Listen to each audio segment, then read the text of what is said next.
Assalamualaikum warahmatullahi wabarakatuh. Bagaimana kabarnya semua?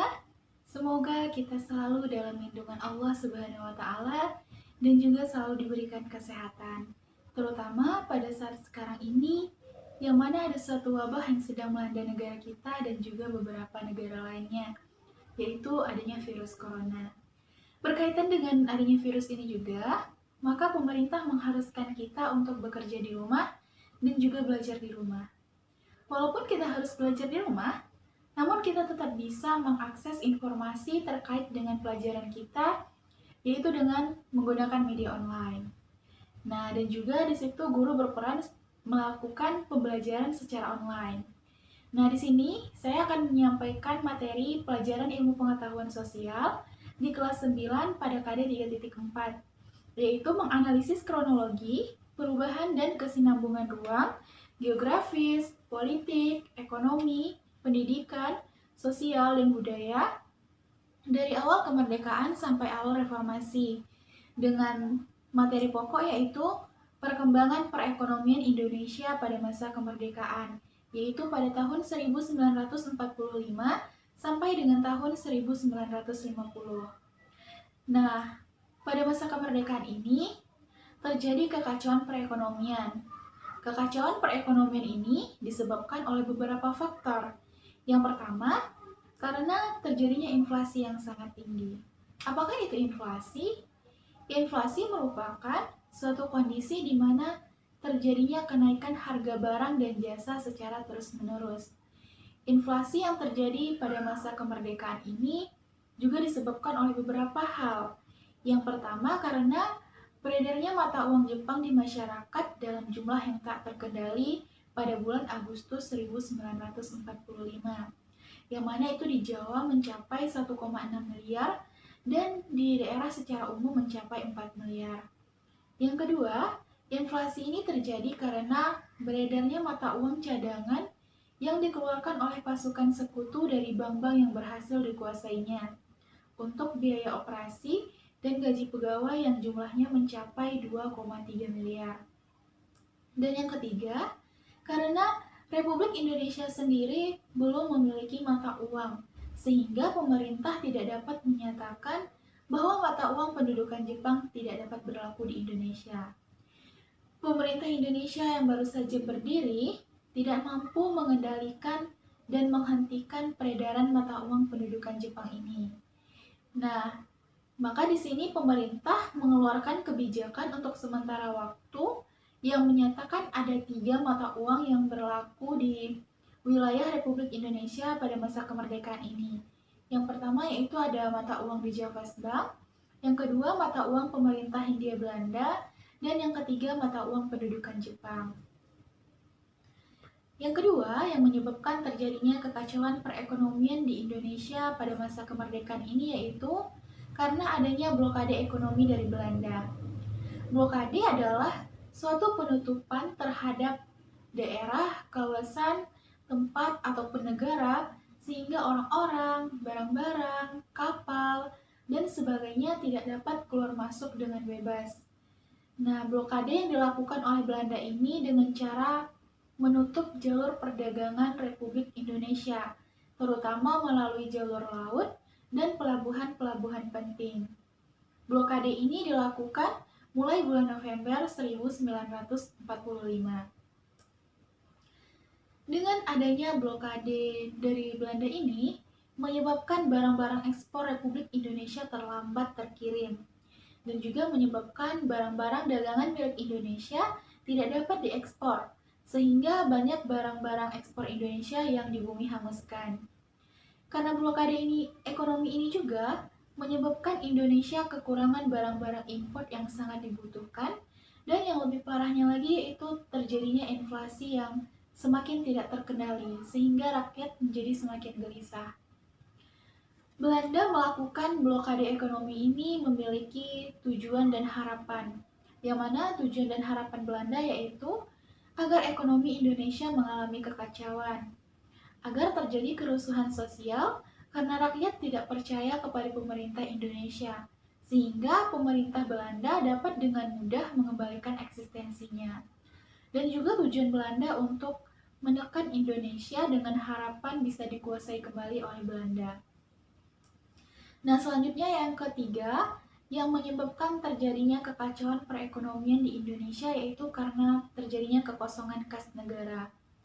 Kas negara mengalami kekosongan karena pajak dan bea masuk lainnya itu sangat berkurang, sementara pengeluaran negara semakin bertambah. Penghasilan pemerintah hanya bergantung kepada produksi pertanian. Karena dukungan dari bidang pertanian inilah, pemerintah Indonesia masih bertahan, sekalipun keadaan ekonomi sangat buruk. Nah, itulah tadi ada beberapa faktor yang menyebabkan terjadinya kekacauan perekonomian di Indonesia pada masa kemerdekaan ini. Selanjutnya yaitu terdapat kebijakan pemerintahan dalam menghadapi buruknya kondisi ekonomi Indonesia pada masa kemerdekaan ini. Upaya yang dilakukan pemerintah untuk mengatasi kondisi ekonomi yang pertama-tama yaitu dengan cara melakukan pinjaman nasional. Pinjaman nasional ini mendapat dukungan dari masyarakat. Namun kekacauan semakin bertambah karena munculnya mata uang Nika di daerah yang diduduki oleh sekutu pada tanggal 6 Maret 1946. Nah, karena tindakan dari sekutu inilah, pemerintah Indonesia pun mengeluarkan uang kertas, yaitu uang Republik Indonesia atau yang disebut dengan ORI sebagai pengganti uang Jepang. Dalam menghadapi masalah blokade ekonomi Belanda, pemerintah juga melakukan berbagai upaya-upaya. Yang pertama yaitu adanya usaha politis, yaitu diplomasi beras ke India. Pemerintah Indonesia bersedia untuk membantu pemerintah India yang sedang ditimpa bahaya kelaparan. Di sini pemerintah Indonesia mengirimkan beras sebanyak 500.000 ton. Dan sebagai imbalannya, pemerintah India akan mengirimkan pakaian yang sangat dibutuhkan oleh masyarakat Indonesia. Yang kedua, ada usaha yang bersifat ekonomis, yaitu dengan cara melakukan hubungan dagang langsung ke luar negeri. Hubungan dagang langsung ke luar negeri ini dilakukan oleh pihak pemerintah maupun pihak swasta. Yang pertama dengan cara mengadakan kontak dagang dengan perusahaan swasta Amerika. Tujuan dari kontak ini adalah membuka jalur diplomatis ke berbagai negara, di mana usaha ini dirintis oleh BTC, yaitu Banking and Trading Corporation. BTC ini adalah suatu badan perdagangan semi pemerintah yang membantu usaha ekonomi pemerintah.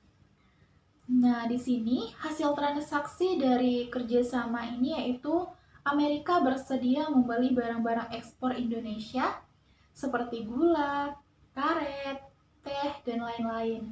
Tetapi selanjutnya, kapal Amerika yang mengangkut barang pesanan Republik Indonesia dan akan memuat barang ekspor dari Republik Indonesia.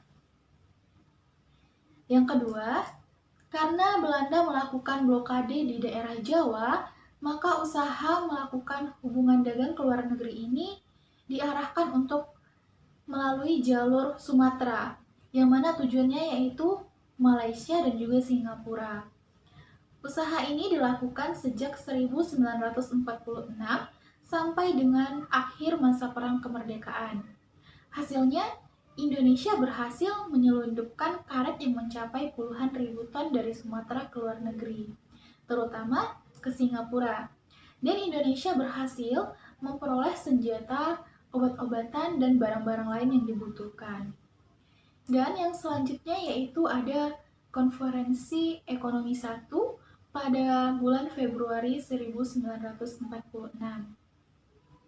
Konferensi ini dihadiri oleh para cendekiawan, gubernur, dan pejabat lainnya yang bertanggung jawab langsung mengenai masalah ekonomi di Jawa, yang dipimpin oleh Menteri Kemakmuran, yaitu Darmawan Mangkusumo.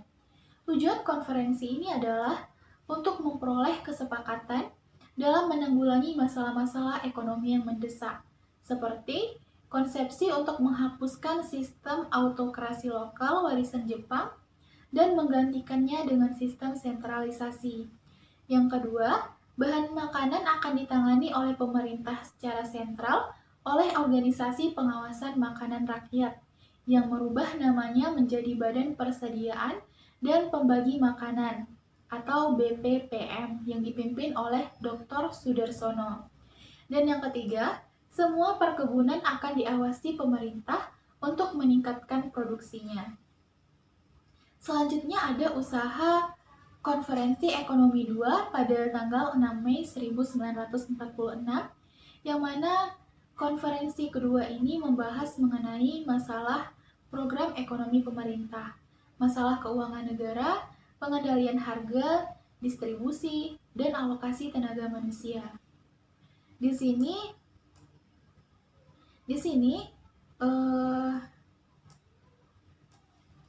Wakil Presiden Muhammad Hatta mengusulkan mengenai rehabilitasi pabrik gula, di mana gula merupakan bahan ekspor penting sehingga harus dikuasai oleh negara.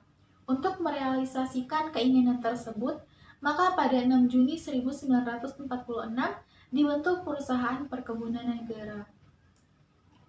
Dan yang keempat yaitu usahanya Planning Board atau Badan Perancang Ekonomi pada tanggal 19 Januari 1947. Badan ini dibentuk atas usul dari Menteri Kemakmuran Akagani. Badan ini merupakan badan tetap yang bertugas membuat rencana pembangunan ekonomi untuk jangka waktu 2 tahun sampai dengan 3 tahun, yang akhirnya disepakati rencana pembangunan 10 tahun. Badan ini bertujuan untuk menasionalisasikan semua cabang produksi yang telah ada dengan mengubah ke dalam bentuk badan hukum. Hal ini dilakukan dengan harapan agar Indonesia dapat menggunakan semua cabang produksi secara maksimal dan kuat di mata hukum internasional. Dan selanjutnya, usaha yang dilakukan pemerintah dalam menghadapi blokade ekonomi ini yaitu rencana kasino atau kasino plan. Menteri Persediaan Makanan Rakyat, yaitu Kasimo, menghasilkan rencana produksi 5 tahun yang dikenal dengan Kasimo Plan.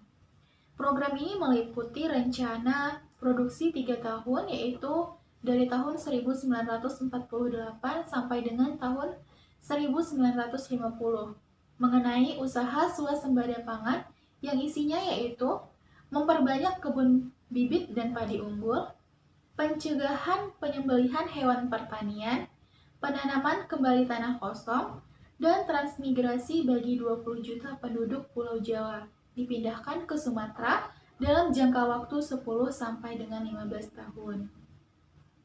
Dan yang terakhir, dalam menghadapi blokade ekonomi ini, pemerintah melakukan pinjaman nasional.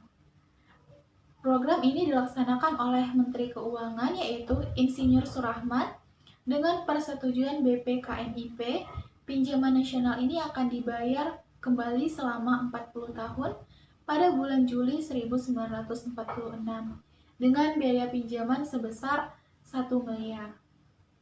Nah, itulah tadi beberapa kebijakan yang dilakukan oleh pemerintah dalam menghadapi kondisi ekonomi pada masa kemerdekaan ini. Hanya itulah materi dari perkembangan perekonomian Indonesia pada masa kemerdekaan. Semoga dapat menambah pengetahuan kita pada hari ini. Nah, hanya itu yang dapat saya sampaikan.